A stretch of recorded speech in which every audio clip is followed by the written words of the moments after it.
Zdravo školarci! Danas istražujemo ciklične algoritme. Šta su i koje vrste postoje? Kako funkcionišu i zašto su toliko važni? U ovom videu ćemo se fokusirati na for petlju jer je ona najlakša za početno razumevanje ciklusa.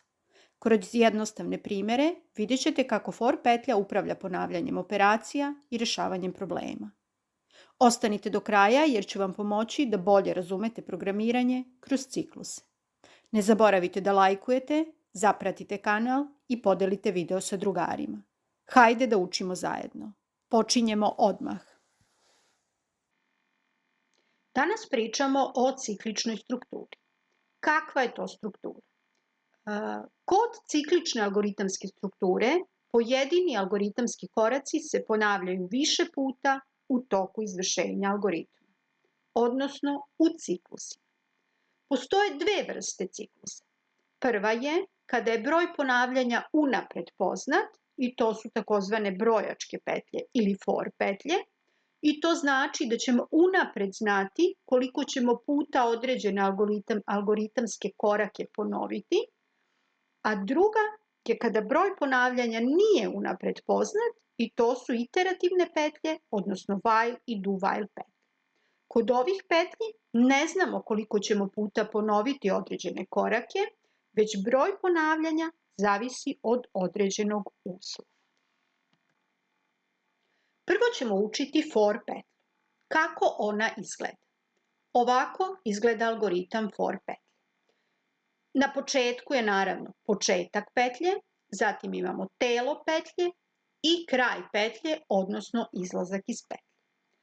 Ovaj početak petlje nam govori koliko puta ćemo proći kroz petlju i on znači da unapred znamo broj prolazaka kroz petlju.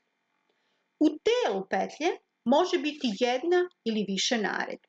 Može biti naredba obrade, može biti unos podataka ili štampanje, može biti neki uslov ili još neka petlja. Nebitno. Ovaj znak predstavlja kraj petlje, odnosno izlazak iz petlje. Kada dođemo do ovde, vraćamo se nazad ako trebamo proći još neki put kroz petlju, a ako ne, izlazimo i nastavljamo zadatak dalje. Prvo ću objasniti ovaj početak petlje.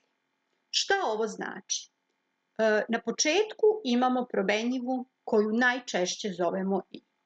Ona je u stvari kao neki brojač koji nas vodi kroz petlju. Ona ima tri vrednosti. Ove vrednosti predstavljaju prva, početnu vrednost petlje, druga vrednost predstavlja krajnju vrednost petlje i treća vrednost predstavlja korak pomeranja. Ovo će vam biti jasnije već na prvom primjeru. A prvi primjer glasi: ispisati na ekranu poruku zdravo 10 puta. Evo algoritma. Imamo početak algoritma i kraj. U ovom zadatku imamo samo petlju. Ovo je jedan od najlakših zadataka. Ova naša for petlja ima početak petlje, telo petlje i kraj petlje. Početak petlje, rekli smo, ima promenjivu koju zovemo i ima tri vrednosti. Ove tri vrednosti znači početna vrednost petlje, krajnja vrednost petlje i korak pomeranja. Ova početna vrednost znači krećemo od broja 1, broj 10 znači završavamo sa brojem 10 i pomeramo se za 1. To znači brojat ćemo 1, 2, 3, 4 i tako dalje do 10. Krećemo kroz algoritam. I ima vrednosti od 1 do 10 sa korakom 1. Znači i će imati vrednost 1, zatim 2, 3, 4 i tako dalje do 10. Kada i ima vrednost 1, štampamo poruku zdravo. Dođemo do ovog uslova izlaska iz petlje i vraćamo se nazad. Sada i ima vrednost 2, opet štampamo poruku zdravo i opet se vraćamo nazad. I ima vrednost 3, štampamo zdravo, dođemo do ovde, vratimo se nazad. I ima vrednost 4, štampamo zdravo i vratimo se nazad. I tako nastavljamo dok i ne dođe do vrednosti 10.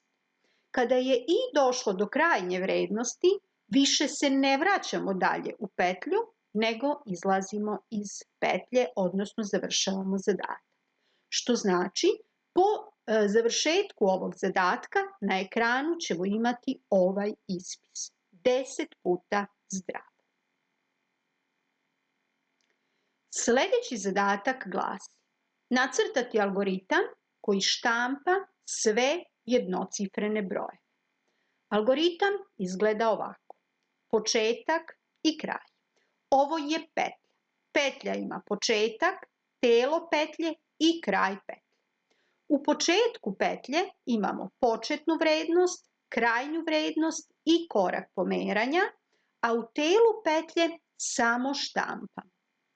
Koje su nam ovo vrednosti za petlju? Pošto zadatak glasi štampati sve jednocifrene brojeve, mi znamo koji su to brojevi. To su brojevi od 1 do 9. Pošto ih štampamo sve, onda je korak pomeranja 1. To znači da i ima vrednosti od početne vrednosti 1 do krajnje vrednosti 9 sa korakom pomeranja 1, odnosno sa povećanjem 1. Kada i ima vrednost 1, štampat ćemo tu vrednost za i, odnosno odštampat ćemo jedinicu. Zatim se vraćamo nazad i ima vrednost 2. Štampamo tu vrednost, odnosno štampamo dvojku. Opet se vraćamo nazad i ima vrednost 3, štampamo vrednost 3 i vratimo se nazad. I tako do kraja dok ne dođemo do 9. Kada i ima posljednju vrednost 9, odštampamo tu posljednju vrednost i pošto smo došli do kraja, ne vraćamo se više, nego izlazimo iz petlje, odnosno u ovom slučaju dolazimo do kraja zadatka. Na kraju, kada ovaj zadatak uradimo, na ekranu ćemo imati brojeve od 1 do 9. Sljedeći zadatak glasi: nacrtati algoritam koji štampa prvih n prirodnih brojeva.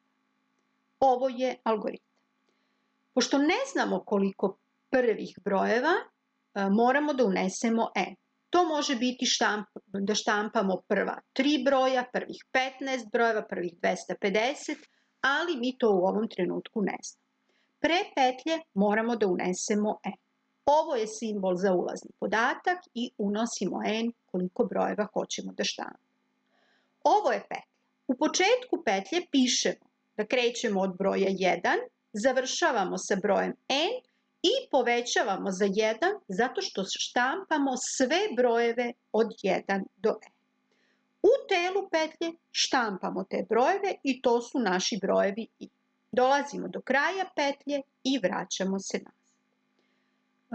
Prepuštam vam da test primer uradite sami jer je vrlo sličan kao i onaj prethodni, samo smo tamo štampali brojeve od 1 do 9, a ovdje u zavisnosti od toga koji broj unesete za n, toliko ćete brojeva štampati.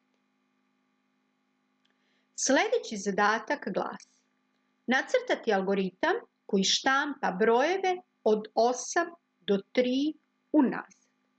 Što to znači?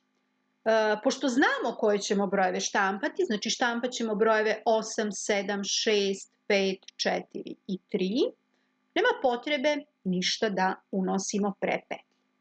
Petlja će nam ići od početne vrednosti 8 do krajnje vrednosti 3. Za koliko će se pomerati?